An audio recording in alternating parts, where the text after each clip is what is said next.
quotas are so bad, and they're still open, and they're taking the money. How do we fix the immigration system for people who have been waiting for the green cards for so long, and they're not getting it in time? Because a lot of people don't know it, during the Biden administration, to get a green card, it would have taken my family 150 years to get a green card. Sure. So how is the Trump administration trying to fix that for people who have been here, are paying taxes and doing a lot of stuff that citizens do, but they can't do a lot of things that citizens do? We're also looking for the American dream.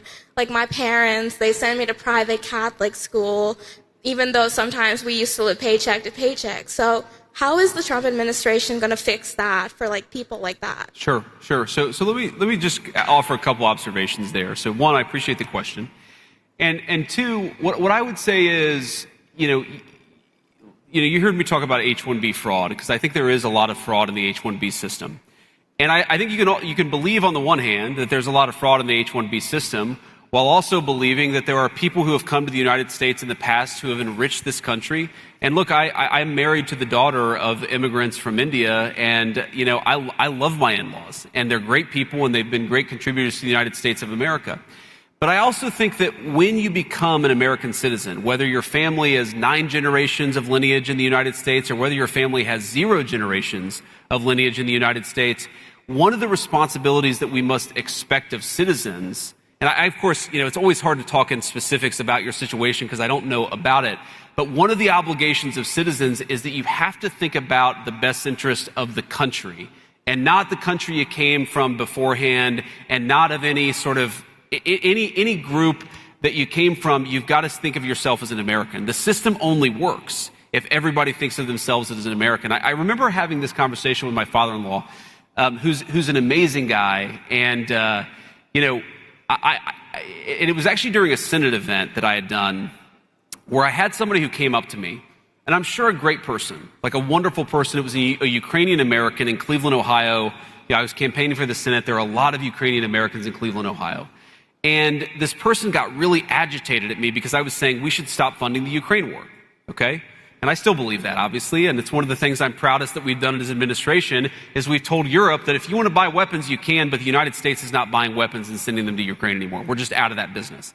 It's a very good thing. But these Ukrainian American, again, a kind person, they probably didn't vote for me after this conversation, but he was kind of sticking his finger in my face saying, you need to support my country. You need to support my country. And I said, sir, with all due respect, if you're an American, your country is the United States of America, not a place that you immigrated from, whenever that was.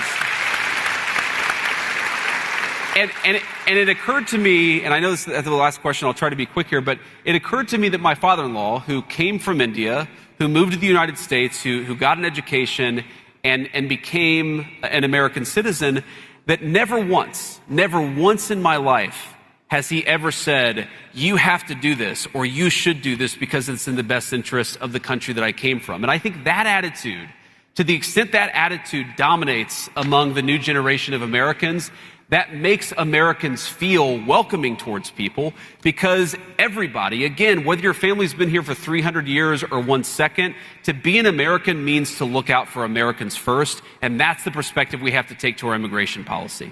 Thank you. Thank you. Okay, yeah. We'll do one more. Sorry, real quick. I love this, but I got to go. Thank you so much, Mr. Vice President, and coming to UGA and allowing us to express our freedom of speech. So thank you so much. The First Lady said Epstein was not acting alone and had to be held accountable. She said and called for a congressional hearing, but President Trump multiple times called the files a hoax.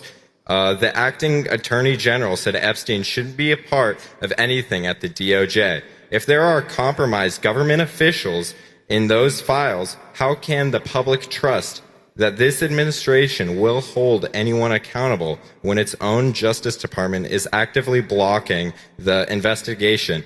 Given that, can you clearly articulate your stance on whether federal entities should have a formal investigation? Thank you. Yeah. So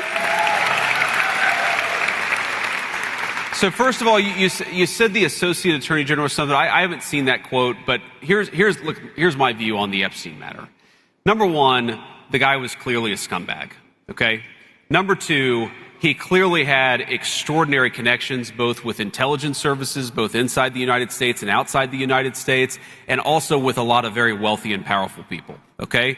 Number three, I have been a firm advocate and will continue to be a firm advocate of where we have something. And you know, like, I'm probably more obsessed with this than most officials, okay?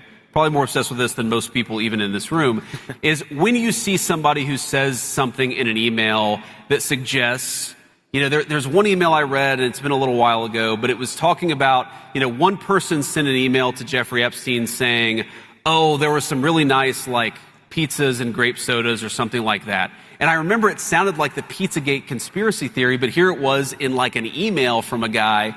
And my reaction to that was, we should absolutely investigate that person. Okay. And, you know, you remind me, I'm going to follow up on that to see whether we've investigated that person, because we should. We absolutely should. When you see evidence of sexual assault, sexual misconduct, regardless of whether you're powerful or not, in fact, you should probably investigate it more if you're a powerful person, right? I don't want powerful people, you know, being involved in this disgusting behavior. But I have to defend the president on this, because when he said that it was a hoax, what he was talking about was this democratic idea that he's connected to Epstein. If you look at those emails, it's like, you know, they were in the same, you know, everybody in Palm Beach knew everybody, okay? Like, the president has said he knew Jeffrey Epstein and he was a scumbag. But what you see in those emails is that Jeffrey Epstein hated Donald Trump.